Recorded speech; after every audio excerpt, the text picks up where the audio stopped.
Pictured here is Professor Riaga, a renowned professor of cognitive science here at Georgia Tech. Days before a single student shows up on campus, the professor puts his own material to the test.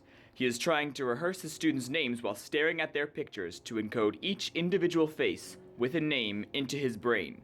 We'll have to check in on the professor later to see how this hard work pays off. Who names their child marijuana? Hi, I'm Timothy. Yo, I'm Michael. I'm Vincent. Hello, class. Welcome to Psychology 3790. This is a great class because there are no wrong answers. And I'm just going to be an interactive class, and I want you to tell me everything you think, okay? But I have one rule in this class, and that is no electronics, okay? No cell phones, no iPads, no gadgets of any sort, because it's going to distract me from my lecture, okay? So no electronics. Each student has clearly received this rule from the professor, but who will remember it? Let's check in a few minutes. Information is received by the brain through various sensory precepts. The cortex then analyzes the data and interacts with the parietal, occipital, and temporal lobe. It is not known exactly how memories are stored, but there are many theories. One is that the activation patterns of the brain are what a memory actually... Frank? Jerry? Timothy, put your phone away. There are no phones in this class. Ugh, fine.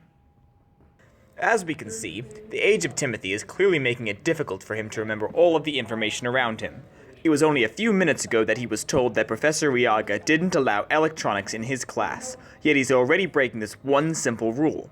Furthermore, it is clear that the time Riaga spent rehearsing all of his students' names didn't pay off as well as he would have liked.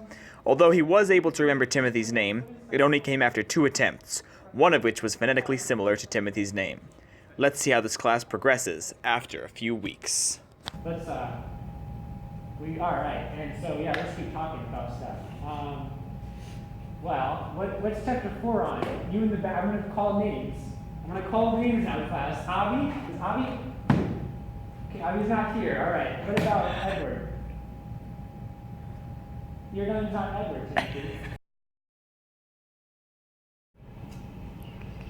Now that we've learned more about how the brain encodes memory, let's discuss a little bit more about how previous knowledge may interfere with memory.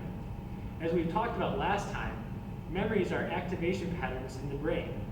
Therefore, similar memories would correlate to similar activation patterns, making it more likely for an attempted retrieval of memory to recall a similar memory.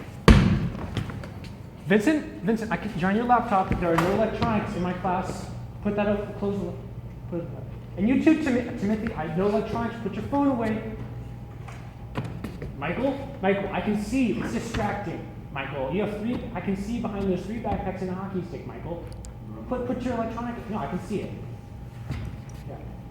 No electronics, guys. Okay, so where was it? I thought you just said no phones in this class. How am I supposed to remember what you said 2 weeks ago? No one can tell me what to do, but I just forgot. Again, it is clear that Timothy's low age seems to have hampered his ability to create and retrieve long-term memories. However, it also appears that Vincent has had a hard time remembering Professor Riaga's rule as he is on his laptop.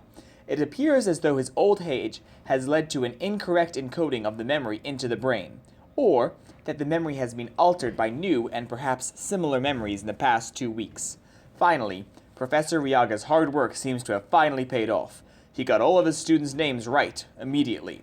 This is because he has been retrieving the memory for the past 2 weeks. There is one unanswered question, though. Why did Michael forget that he couldn't have electronics? Since I'm such a hip 20-year-old with a hockey stick, I actually remembered I couldn't have a phone, but I just said I forgot to get out of it.